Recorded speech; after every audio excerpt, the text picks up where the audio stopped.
My husband handed me divorce papers at 7:58 in the morning, 2 minutes before my first chemotherapy infusion.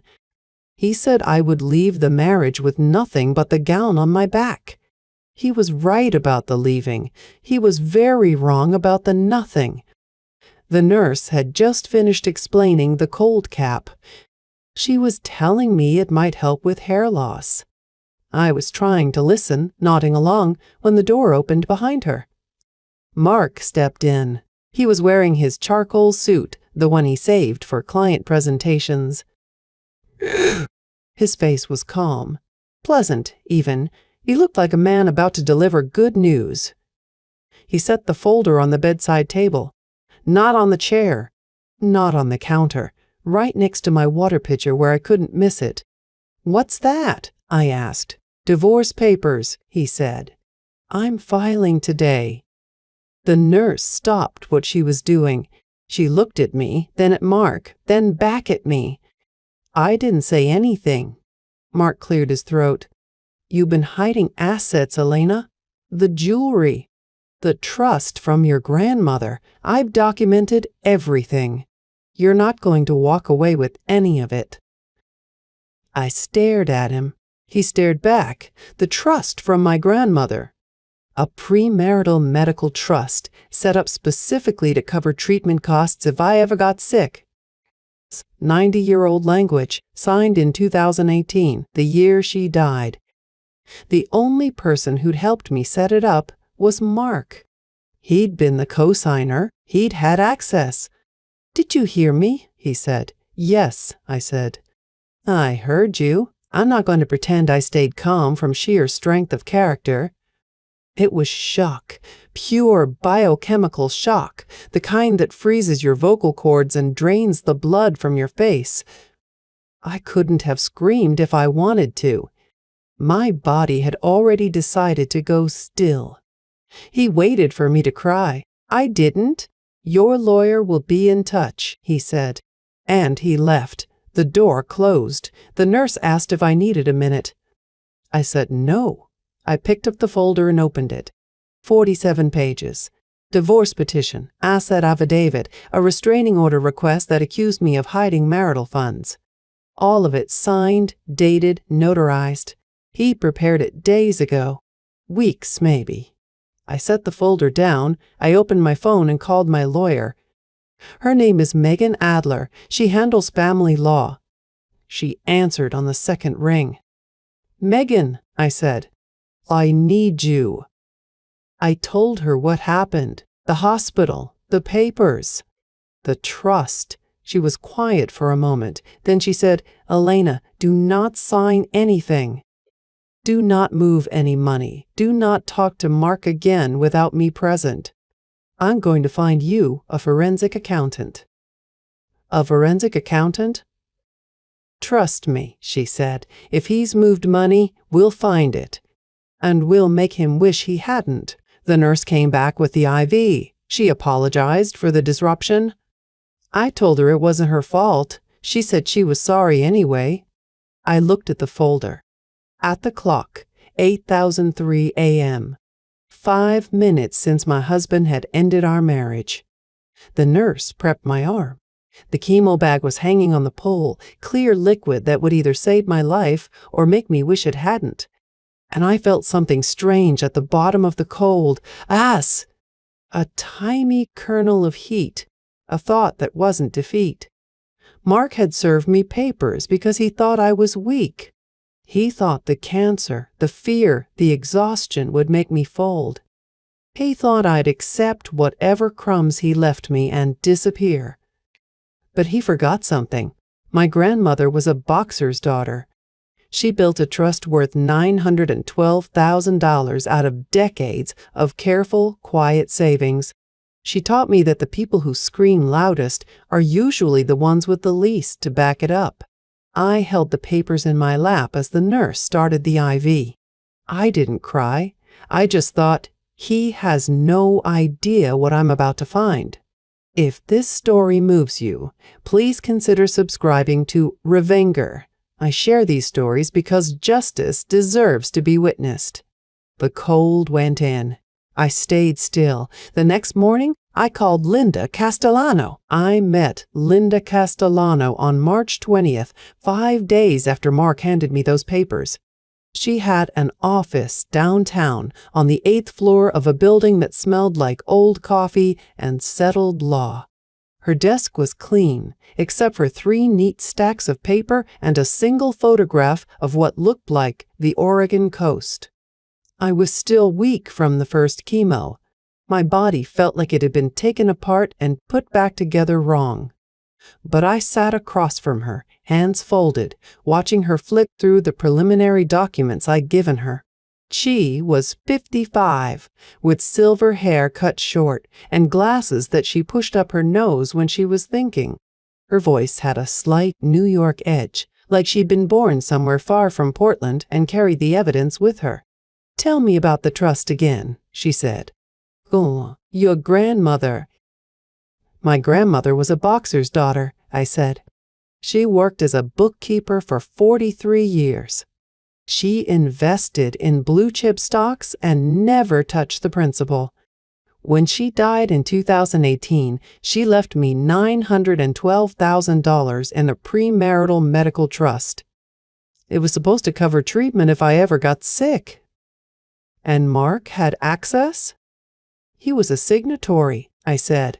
"We were married. I trusted him."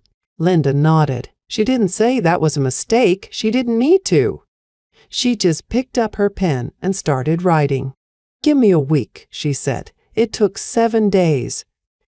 On March 27th, I came back to her office after my second chemo session. I was wearing a wig because my hair had started falling out, and I felt like a fraud in my own skin. Linda was waiting for me. She had a single manila folder on her desk, closed. "Sit down, sweetheart," she said. I sat. She opened the folder and slid a printout across the table. It was a bank statement from Pacific Crest Bank. The account number was unfamiliar. The balance was 0. "This is a shell account," she said. "Mark opened it in September of last year, 6 months before he served you papers." I looked at the transactions. $912,000 transferred in 3 separate payments from my trust account. The last one was dated November 15th, 2022. "Where did it go?" I asked. She slid out another paper. "This one was a property deed." "Cannon Beach," she said. "A vacation home. $850,000. Paid in cash." I stared at the page. The property was titled to 2 people, Mark Hollister and a woman I had never heard of. "Tara Mitchell. Who is she?" I said. Linda didn't answer right away. She reached into the folder and pulled out a screenshot of a text message. I read it once, then I read it again. "She'll never find out about the money." The words were Mark's. The contact name at the top of the conversation read, Tara. I set the paper down. My hands were steady. "I don't know how. He introduced her to me in February," I said. "At a coffee shop. He said she was from my cancer support group. He said she wanted to meet me. She brought me a lavender sachet and told me she was praying for my recovery." Linda's face didn't change. She just waited. "I made her tea," I said, "in my house." Linda pushed the folder toward me. "There's more," she said. "Do you want to know who Tara is?" I looked at the text message again. The words were so casual.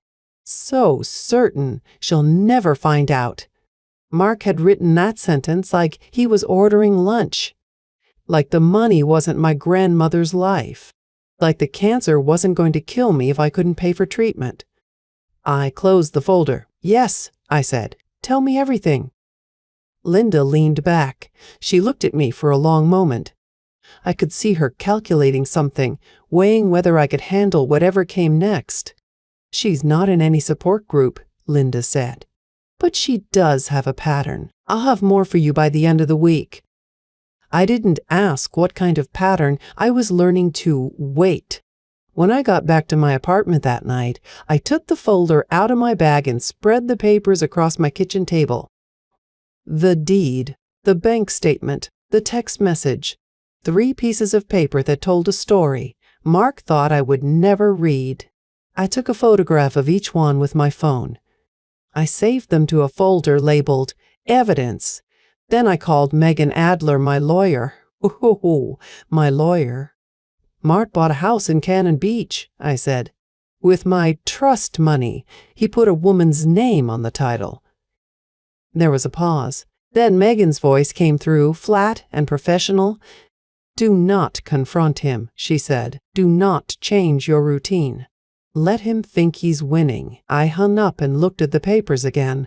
The thing about being underestimated is that no one watches you. No one checks your phone. No one asks why you're leaving the house. Mark thought I was broken. He thought the chemo would hollow me out. He thought I would be too sick to fight. He was wrong about everything except the sick part.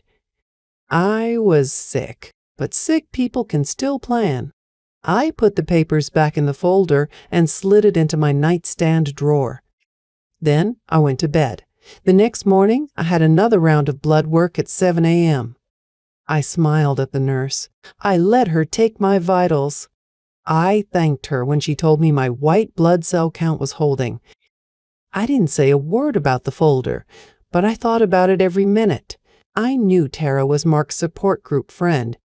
He told me about her in February, the way he told me about all his new friends from the cancer group. We were sitting at a coffee shop downtown. She was pretty, with a warm smile and eager eyes. She hugged me when we met and said she was so sorry about my diagnosis. She said she admired my strength. I thanked her. I thought she was genuine. April 2nd came and Mark's mother invited us for dinner. The whole family would be there, she said. Mark's father, his sister Rachel, her husband, and the 2 kids. I was tired from chemo the day before, but I went anyway. I wore a sweater that hid the port in my chest. I put on lipstick so I wouldn't look like a patient. We arrived at 6. The house smelled like roast chicken and my mother-in-law Eleanor's perfume. She kissed me on the cheek and told me I looked thin. Mark's father poured himself a whiskey. Rachel asked how I was feeling, and I said fine, the standard answer. Tara walked through the front door at 6:30. She was holding a bottle of wine, wearing a floral dress, and smiling like she belonged. Eleanor introduced her as Mark's friend from the cancer support group. I nodded. I didn't say anything. Mark appeared beside me, his hand on my shoulder.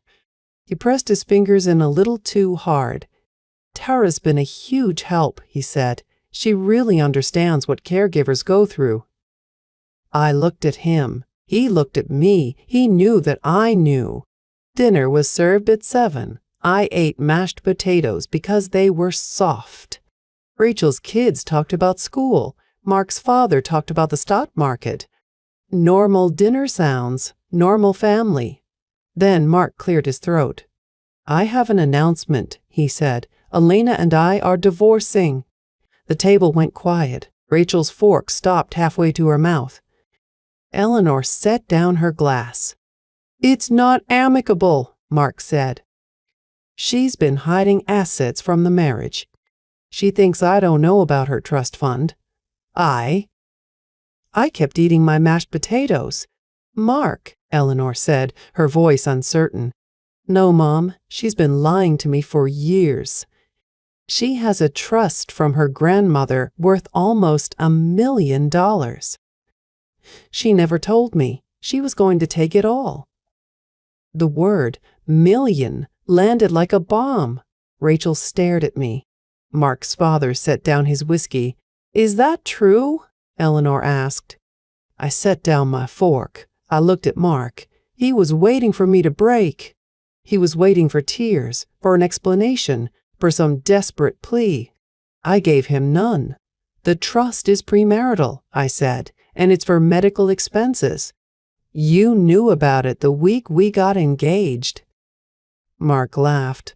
It was loud and sharp, see? He said to the table.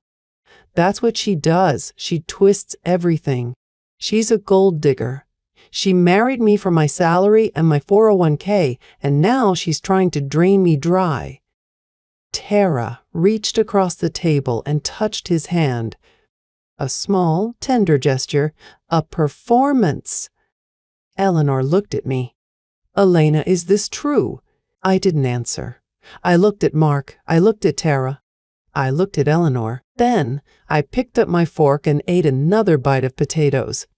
Mark monologued for 10 more minutes. He told his family about my lies. He told them how hard he worked. He told them he was the victim. Rachel's husband looked uncomfortable. The kids stopped eating and watched the adults. Eleanor wrung her napkin in her hands. I said nothing. At 9:30, Mark drove me home in silence. Tara stayed behind helping Eleanor with the dishes, I was told. Mark didn't look at me when he parked. He didn't say goodnight. He left the engine running while I walked to the door. I went inside, locked the door, and sat on the couch. At 10:15, my phone buzzed. A voicemail from an unknown number. I opened it and pressed the speaker. Hey, Elena, it's Tara. Her voice was sweet and syrupy. I just wanted to say, I'm sorry tonight was hard for you. I know this must be really tough, but also I wanted you to know the house in Cannon Beach is gorgeous. We're going there next weekend. Mark says the view from the master bedroom is incredible. You'd love it. Anyway, I totally get it if you're upset. But you deserve happiness too, right? Okay, bye. I played it 3 times. Tara's voice was sweet and mocking. He's all mine now, she said, almost as an afterthought. I saved it as evidence number 4. I didn't cry. I didn't call Mark. I didn't call Linda. I sat in the dark and thought about the property deed in my evidence folder. I thought about the text message. I thought about the bank statement. I thought about the voicemail. Mark thought he had humiliated me. He thought the dinner would push me into biting, into screaming, into losing control. He wanted me to break in front of his family so they would believe him. I didn't give him the satisfaction. Let him think he won, I decided. Let him think I'm weak and sick and stupid. Let Tara take her victory lap. They were so confident. They were so careless, and careless people leave trails.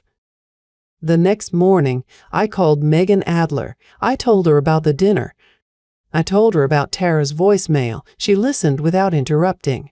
Send me everything, she said. I'll file the motion today. I asked, what motion? A motion to freeze his assets, she said. And a motion to compel discovery. We need to make this public before he can move more money. I sent her the files at 9:13 in the morning. The property deed, the text message, the bank statement. The voicemail, transcribed and saved as an audio file. I attached a timeline I'd typed up at 4 in the morning when I couldn't sleep and my hands were shaking from the chemo. At 11:47, Megan emailed back. One word, filed. I spent the next 48 hours waiting. I went to chemo on Tuesday. I sat in the same chair, in the same room, and let the poison drip into my arm. The nurse asked if I was okay. I said I was fine. She didn't believe me, but she didn't push. On Thursday, I got a call from Linda Castellano. Her voice was crisp and satisfied. Sweetheart, she said, his accounts are frozen. All of them. The checking account, the savings account, the investment portfolio, and the Cannon Beach property is under a temporary restraining order. He can't sell it. He can't transfer it. He can't even step foot on the porch without the court's permission. I sat down on my sofa. The sun was coming through the window. I felt something I hadn't felt in weeks. I wouldn't call it happiness. I would call it oxygen. Linda kept talking. She said the court had appointed her as the forensic accountant for the case. She said she'd already subpoenaed Pacific Crest Bank for the full transaction history. She said she was going to dig into Tara Mitchell's financial records. I have a feeling, Linda said, that this isn't Tara's first rodeo. I asked what she meant. Give me 2 days, she said. She called me on Saturday morning. She asked me to come to her office. I took the bus downtown. The building still smelled like old coffee. The 8th floor was quiet. Linda was at her desk, a stack of papers in front of her. Her glasses were low on her nose. She didn't smile. Close the door, she said. I closed it. I sat down. She pushed a folder across the desk. Read these, she said. Tara's done this before. 3 times. I opened it and saw the pattern. The first was a woman named Karen from Seattle. Her husband met Tara at a gym. Tara became his personal trainer. Within 6 months, he drained the joint savings account and bought a condo in Tara's name. Karen found out when the mortgage statement arrived. The divorce took 2 years. Tara kept the condo. The second was a woman named Diane from Portland.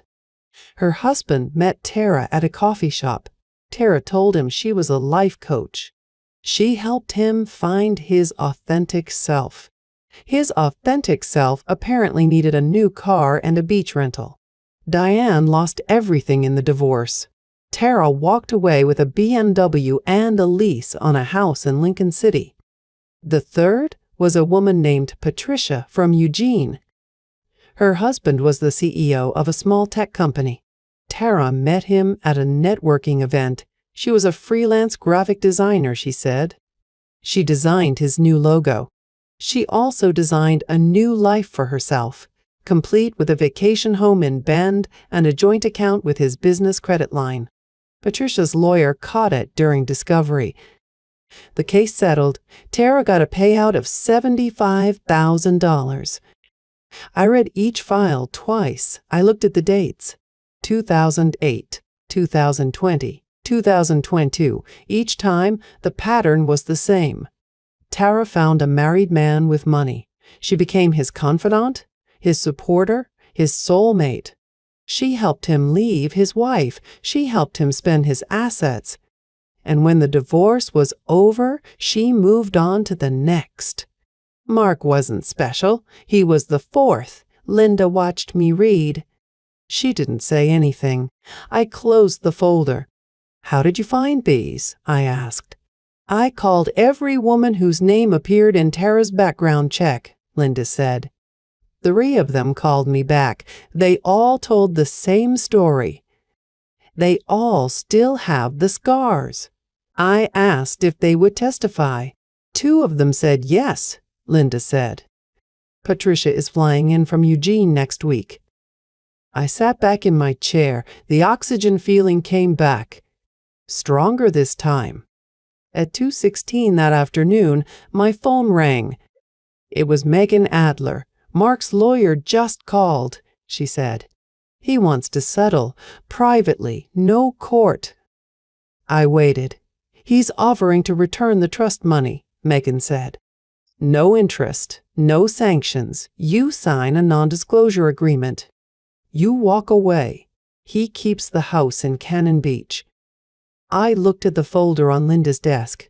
I thought about Karen, Diane, Patricia. I thought about the text message. She'll never find out about the money. No, I said. Elena, it's a clean exit. You get your money back. You don't have to go to court. No, I said again. I want full disclosure. I want it in the record. I want everyone to know what he did. Megan was quiet for a moment. Are you sure? She asked. I looked out Linda's window. The sky was gray. Portland gray. The kind of gray that never quite becomes rain. Tell his lawyer, I said, that we're going to court. I'm not hiding his shame for him.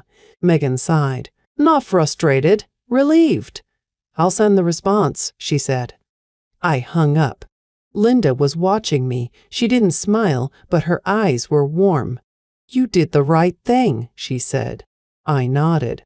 I didn't feel triumphant. I felt heavy, but it was the kind of heavy you feel when you're carrying something important. Not a burden, a truth. I put the folder in my bag. I stood up. I thanked Linda. I walked to the elevator and pressed the button. The doors opened. I stepped inside. I thought about what I would say to Mark if I saw him. I thought about the look on his face when he realized I wasn't playing his game. I thought about the folder, 3 victims, 1 pattern, and the 4th one was about to learn that patterns have consequences. The courtroom smelled like old wood and bleach. I had been in rooms like this before, but only for school field trips as a student teacher. Never as a plaintiff. Never with my husband sitting 20 feet away, wearing his charcoal suit, the one he saved for client presentations. Mark looked good. He always looked good when he thought he was winning. His lawyer, a man named Derek Cross, had the kind of expensive haircut that cost more than my weekly paycheck. They were both smiling. I was not smiling. Judge Patricia Okonkwo entered the room at 9 o'clock on the dot. She was tall and moved slowly, like someone who had never been rushed in her life. She sat down, adjusted her glasses, and looked at the stack of paper in front of her. She looked at it for a long time. "Mr. Cross," she said, "I have a forensic accountant's report here. 43 pages. Do you wish to stipulate to its accuracy?" Mr. Cross stood up. He adjusted his jacket. "Your Honor, we object to the report as hearsay." The accountant was appointed without notice to my client. I felt Linda shift beside me. She had been sitting perfectly still for the last 10 minutes, her silver hair pinned back, her glasses perched low on her nose. She did not react when the lawyer spoke. The judge looked at Mr. Cross over her glasses. The accountant was court-appointed, Mr. T. Cross. On the motion of Mrs. Vasquez's attorney, which was served on your client on April 10th, with notice that you acknowledged. She flicked a page. I have your signature here. Mr. Cross sat down. Judge Okonkwo began reading aloud. Her voice was flat and unhurried, like a professor grading papers. On September 12th, 2022, Mark Hollister opened an account at Pacific Crest Bank. Account number ending in 4921. He was the sole authorized signatory. She turned a page. September 15th, transfer of $300,000 from the Elena Vasquez Premarital Medical Trust, account ending 8114. October 1st, transfer of $300,000. November 15th, transfer of $312,000. She looked up. Total $912,000. Mark was writing notes on a yellow legal pad. He looked bored, like this was a meeting he had sat through 100 times. The judge continued. The funds were then transferred to a property escrow account at Coastline Title on November 28, 2022. The property purchased 42 Seaview Drive, Cannon Beach, Oregon. Purchase price $850,000. Title registered jointly to Mark Hollister and Tara Mitchell. She closed the report. Mr. Cross, your response. Mr. Cross stood again. He looked at the judge, then at me, then back at the judge. He smiled. It was a practiced smile. I had seen it before, on Mark's face, 100 times. Your Honor, he said, my client acknowledges the transfers. But these were loans. Hollister intended to repay the trust. There was no fraudulent intent. This is a dispute between married parties, not a criminal matter. Judge Okonkwo looked at him. A loan, she said. Yes, Your Honor. An informal loan between spouses.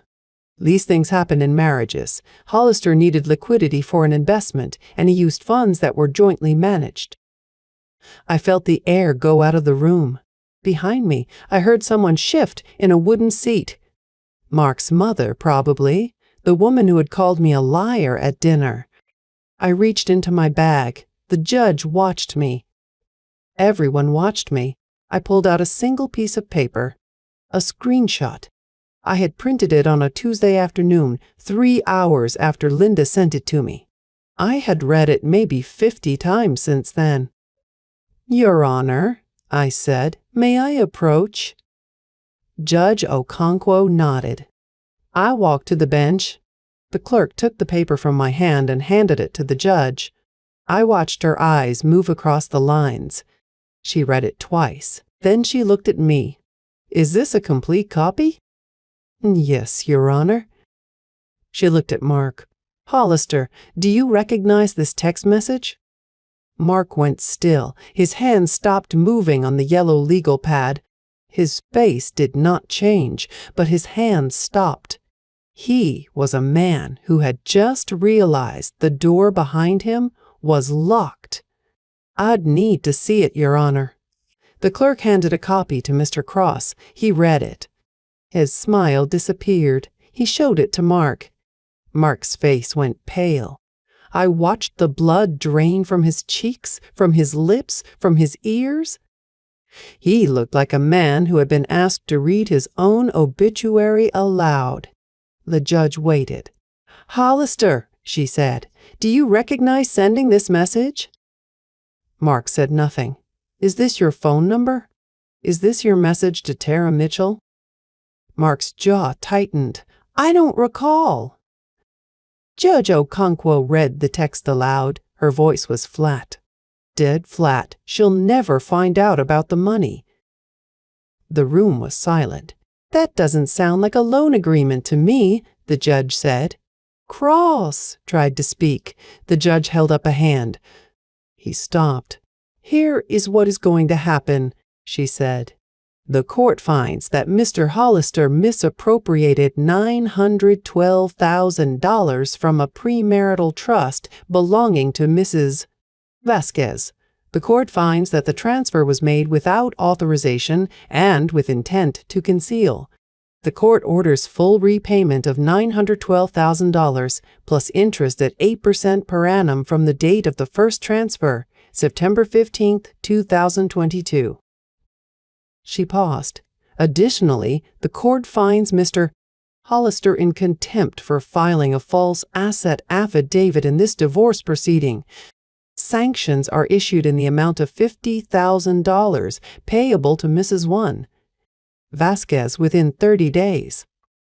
Mark's lawyer stood.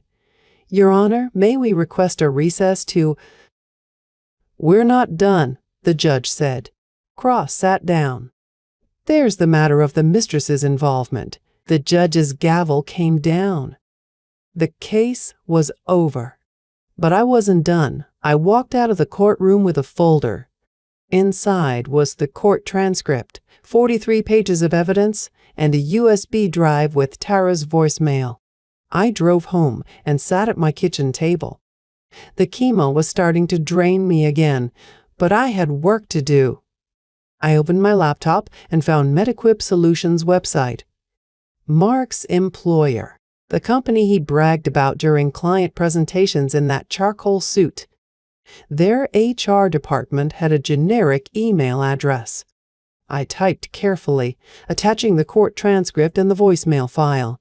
Enclosed is the official court transcript from Hollister v. Furs.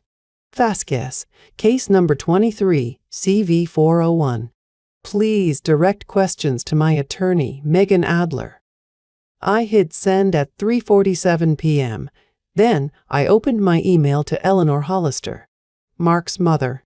She had watched him call me a gold digger at that dinner. She hadn't said a word. I wrote the same message. Attached the same files. The transcript showed everything. The 912,000, the Shell account, the text message where Mark wrote, "She'll never find out about the money." I hit send. Then I called Megan and asked her to forward the evidence to Karen, Diane, and Patricia. Tara's previous victims. They deserved to know their predator had been caught. I closed my laptop and went to bed. I had chemo the next morning. 48 hours later, my phone rang at 9:14 a.m. The caller ID said MedEquip Solutions, a woman's voice. Mrs. Vasquez, this is Carol Chen from Human Resources. We received your email. Yes. Mark Hollister is no longer employed by this company. Effective immediately. We take fraud allegations very seriously. I didn't say anything for a moment. Thank you for letting me know. She hesitated. I'm sorry you went through this. I hung up and sat in the silence. 20 minutes later, my phone buzzed. A text from an unknown number. How dare you destroy my son? Eleanor Hollister, Mark's mother. I didn't reply. She had called me a gold digger at her dinner table. She had watched her son humiliate me and said nothing. I saved the text and put the phone down. 2 hours later, Megan called. Elena, you need to sit down. I'm sitting. I just got off the phone with a woman named Karen. Tara Mitchell's first victim. She read the transcript. She wants to testify in any civil case against Tara. I closed my eyes. Good. There's more, Diane from Portland called. And Patricia from Eugene. They're all contacting their lawyers. Tara's pattern is going public. How does that affect our case? It doesn't. But it means Tara won't find another victim anytime soon. Her reputation is ruined. I nodded. That's enough. I hung up and walked to my kitchen window. Outside, Portland was gray and wet. The chemo had been brutal that week. I could barely lift my arms, but I felt light. Mark was fired. His mother had disowned him. Tara was exposed. The trap had closed exactly as Linda designed it. Over the next month, the money started coming in. The court ordered repayment of $912,000. The sanctions of $50,000. The interest, calculated at 8% per annum from September 2022. My lawyer handled the transfers. I never touched a dollar until the balance was confirmed. When it was done, I had $1,047,200 in a protected account. The first check I wrote was to the hospital. My medical bills had piled up during the chemotherapy. Every infusion, every scan, every blood test. Paid in full. The second check was $350,000. A small one-bedroom apartment in Northwest Portland. It had a window that faced a tree and a kitchen small enough to cook standing still. I moved in on a Saturday in July. No furniture. Just a bed, a table, and my grandmother's photograph on the nightstand. The third check was $200,000. Made out to the Oregon Cancer Foundation. I didn't want a plaque. I didn't want a press release. I wrote a note that said, in memory of Elena's grandmother, who believed strong women don't break. I mailed it that afternoon. By September, the treatments had stopped hurting. My hair was starting to grow back in small, dark patches. At my final appointment, the doctor looked at the scans and smiled. You're clean, Elena. No evidence of disease. I stared at the white walls of the hospital room, the same room where Mark had handed me those papers 6 months ago. I didn't cry. I just said thank you and walked out. A month later, I was unpacking boxes in my apartment when the doorbell rang. I checked the peephole. Mark Hollister, standing in the rain. He looked thin. His shirt was wrinkled. His eyes were red. I opened the door 2 inches. Please, he said. I have nothing left. The bankruptcy took everything. My mother won't speak to me. I lost the house, the car, the job. Please, Elena, just drop the sanctions. I need to work again. I looked at him. This man who had handed me divorce papers at 7:58 a.m. on March 15, who had called me a gold digger in front of his family. who had written, "She'll never find out about the money." I closed the door. I heard him knock again. Then a third time, then footsteps walking away. I went back to unpacking my grandmother's china. Each piece wrapped in newspaper, surviving. I felt nothing, not satisfaction, not pity, just relief. I no longer had to carry him. I had saved myself. The chemo ended in September. My oncologist walked into the exam room with a tablet and a smile I had not seen in 6 months. She said the words I had been afraid to hope for. Remission. No evidence of disease. I sat there in the thin paper gown and let myself breathe for the first time since March. I drove home that afternoon and stood in the middle of my new apartment. A 1-bedroom in Northwest Portland, bought with the settlement money. $350,000. Small kitchen. Hardwood floors that squeaked near the radiator. A bedroom window that faced a brick wall. It was mine. Every nail, every squeak, every inch. The moving boxes were still half unpacked. I spent the evening hanging my grandmother's photograph above the couch. The same photograph that used to hang in her living room. The same woman who had built a trust for me because she knew the world would not hand me anything for free. I did not think about Mark, not really, but the news found me anyway. Linda called in October. Mark filed for bankruptcy, she said. Chapter 7. Total liabilities about $1.2 million. Legal fees, sanctions, lost income. He's selling everything. I said nothing. There was nothing to say. Another call came in November, this time from Megan. Tara Mitchell was arrested in Nevada. Another scheme, same pattern. The Nevada prosecutor found her through your court transcript. 3 more victims came forward. I thanked Megan, hung up, went back to grading essays. I did not feel triumphant. I did not feel vindicated. I felt something simpler, relief, the kind that settles in your bones when you stop carrying a weight you did not know was crushing you. I paid my medical bills in full, every single charge from Providence Hospital. Every infusion, every scan, every blood draw. I put the rest of the money into an account that had only my name on it. And then I wrote a check for $200,000 to the Oregon Cancer Foundation. I asked them to use it for patients who could not afford treatment. They sent me a thank you letter with a plaque. The plaque sits on my desk next to a stack of ungraded essays.